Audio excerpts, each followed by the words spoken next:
Friends, this is Radha and welcome back to my channel Rama at study. Friends, आज के इस video में हम संवैधानिक निकाय मीन्स की निर्वाचन आयोग, लोक सेवा आयोग, वित्त आयोग एवं अन्य से रिलेटेड कुछ इंपॉर्टेंट क्वेश्चंस को डिस्कस करने वाले हैं, जो कि पॉलिटी स्पेशल है।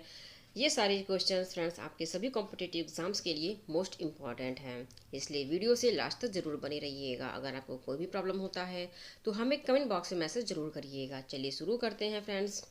आज का हमारा पहला क्वेश्चन है, क्षेत्रीय परिषदों का गठन किसके द्वारा किया जाता है? राष्ट्रपति के द्वारा, प्रधानमंत्री के द्वारा, लोकसभा अध्यक्ष के द्वारा या फिर गृह मंत्री के द्वारा? तो किसके द्वारा क्षेत्रीय परिषदों का गठन किया जाता है? तो इस क्वेश्चन का राइट आंसर है आपका ऑप्शन डी, गृह मंत्री के द्वारा। क्षेत्रीय परिषदों का गठन किसके द्वारा किया जाता है? तो गृह मंत्री के द्वारा किया जाता है, ये आपको याद रखना है। नेक्स्ट है, सामान्यतः क्षेत्रीय परिषद की अध्यक्षता कौन करता है? लोकसभा अध्यक्ष, प्रधानमंत्री, केंद्रीय गृह मंत्री या फिर उप प्रधानमंत्री? किसके द्वारा की जाती है अध्यक्षता? तो ये जो सामान्यतः क्षेत्रीय परिषद के जो अध्यक्षता होता है वो केंद्रीय गृह मंत्री के द्वारा किया जाता है। नेक्स्ट है, अंतर राज्य परिषद का गठन संविधान के किस अनुच्छेद के अंतर्गत किया गया है या फिर किया जाता है? अनुच्छेद 293 मीन्स की अनुच्छेद 293, अनुच्छेद 280, अनुच्छेद 263 या फिर गैर संवैधानिक एक संस्था के थ्रू?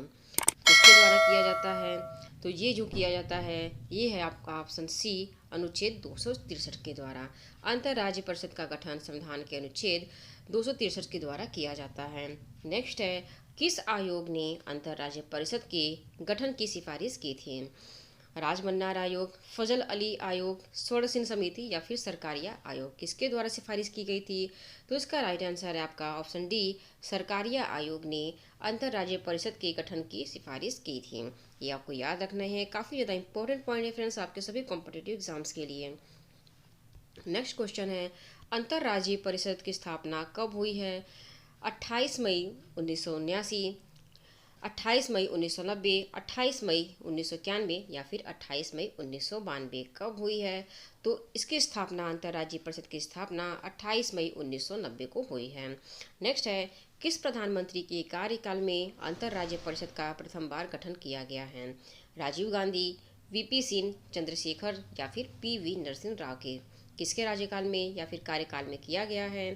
तो इस क्वेश्चन का राइट आंसर है ऑप्शन बी, वीपी सिंह के कार्यकाल में अंतर्राज्यीय परिषद का प्रथम बार गठन किया गया है। नेक्स्ट है, निम्न में कौन संवैधानिक संस्था नहीं है?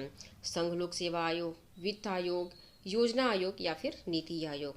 तो कौन सा है जो कि संवैधानिक निकाय के अंतर्गत नहीं है, संवैधानिक संस्था नहीं है? तो इसका राइट आंसर है आपका ऑप्शन सी, योजना आयोग। नेक्स्ट है, योजना आयोग की स्थापना कब हुई थी?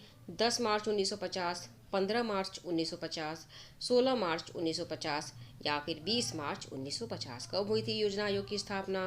तो योजना आयोग की स्थापना फ्रेंड्स 15 मार्च 1950 को हुई थी। ये आपको याद रखने हैं, काफ़ी ज़्यादा इंपॉर्टेंट है, एग्जाम में आपसे पूछे जा सकते हैं। नेक्स्ट है, प्रथम वित्त आयोग के अध्यक्ष कौन हैं? केसी नियोगी, एनकेपी साल्वे, केसी पंत या फिर के संथानम? कौन है प्रथम वित्त आयोग के अध्यक्ष? तो इसका राइट आंसर है आपके केसी नियोगी प्रथम वित्त आयोग के अध्यक्ष थे। नेक्स्ट है, 14वें वित्त आयोग के अध्यक्ष कौन है? Doctor C Rangarajan, Y V Reddy, Vijay Kelkar या फिर कोई नहीं? कौन है जो 14वें वित्त आयोग के अध्यक्ष थे? तो ये हैं आपके Y V Reddy. Y V Reddy आपके 14वें वित्त आयोग के अध्यक्ष हैं। नेक्स्ट है, अखिल भारतीय सेवाओं का सृजन कौन कर सकता है? राष्ट्रपति, संघ लोक सेवा आयोग, 2/3 बहुमत से राज्यसभा, 2/3 बहुमत से लोकसभा? कौन कर सकता है? तो ये जो है आपका ऑप्शन सी, 2/3 बहुमत से राज्यसभा अखिल भारतीय सेवाओं का सृजन कर सकता है। ये आप पॉइंट याद रखने हैं फ्रेंड्स, काफ़ी ज़्यादा इंपॉर्टेंट है। नेक्स्ट है, संविधान के किस अनुच्छेद के अंतर्गत राज्यसभा नई अखिल भारतीय प्रशासनिक सेवाओं की रचना प्रस्तावित कर सकती है? किस अनुच्छेद के द्वारा प्रस्तावित कर सकती है? तो अनुच्छेद 312 के द्वारा या फिर अनुच्छेद 312 के अंतर्गत राज्यसभा नई अखिल भारतीय प्रशासनिक सेवाओं की रचना प्रस्तावित कर सकती है। काफ़ी ज़्यादा इंपॉर्टेंट है आपके सभी कॉम्पिटिटिव एग्जाम्स के लिए फ्रेंड्स, इसलिए आप इस पॉइंट को राइट डाउन कर लीजिए। नेक्स्ट है आपका, भारतीय प्रशासनिक सेवा तथा भारतीय पुलिस सेवा को समाप्त करने की सिफारिश किसने की थी?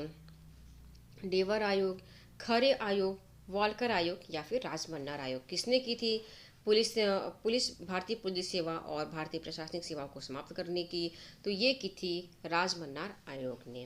नेक्स्ट है, वर्तमान में मुख्य सूचना आयुक्त कौन है? आर के माथुर, सुषमा सिंह, वजाहत हबीबुल्लाह या फिर यशवर्धन कुमार सिन्हा कौन है? तो वर्तमान में मुख्य सूचना आयुक्त यशवर्धन कुमार सिन्हा हैं। नेक्स्ट है, चुनाव आयोग का उल्लेख भारतीय संविधान के किस भाग में है? भाग 14, भाग 15, भाग 16 या फिर इनमें से कोई नहीं। तो किस भाग में है चुनाव आयोग का उल्लेख? तो ये जो है आपका भाग 15 में चुनाव आयोग का उल्लेख है। नेक्स्ट है, मुख्य निर्वाचन आयुक्त का वर्तमान में वेतन कितना है? 90,000 प्रतिमाह, 2 लाख प्रतिमाह, 2.5 लाख प्रतिमाह या फिर 4 लाख प्रतिमाह कितना है? तो ये है आपका 2.5 लाख प्रतिमाह मुख्य निर्वाचन आयुक्त का वर्तमान वेतन। नेक्स्ट है, ईवीएम का प्रयोग सबसे पहले किस राज्य में हुआ था? तो ईवीएम का सबसे पहले प्रयोग आपका गोवा राज्य में हुआ था। नेक्स्ट क्वेश्चन है, राष्ट्रीय मानवाधिकार आयोग की स्थापना कब हुई थी? 12 अक्टूबर 1993, 12 अक्टूबर 1992, 12 अक्टूबर 1994 या फिर 12 अक्टूबर 1991 कब हुई थी? तो राष्ट्रीय मानवाधिकार आयोग की स्थापना 12 अक्टूबर 1993 को हुई थी। नीति आयोग में पूर्णकालिक सदस्यों की संख्या कितनी है? 1, 2, 3 या फिर 4 कितनी है? तो नीति आयोग में पूर्णकालिक सदस्यों की संख्या 3 है, ऑप्शन सी 3 है। नेक्स्ट है, प्रथम निर्वाचन आयुक्त कौन थे?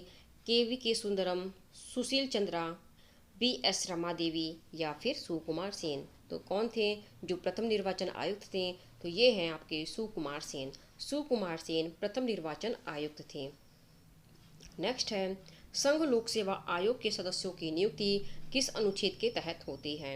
अनुच्छेद 15, अनुच्छेद 316, अनुच्छेद 320, अनुच्छेद 330। तो किस अनुच्छेद के तहत होती है? तो ऑप्शन बी अनुच्छेद 316 के तहत संघ लोक सेवा आयोग के सदस्यों की नियुक्ति होती है।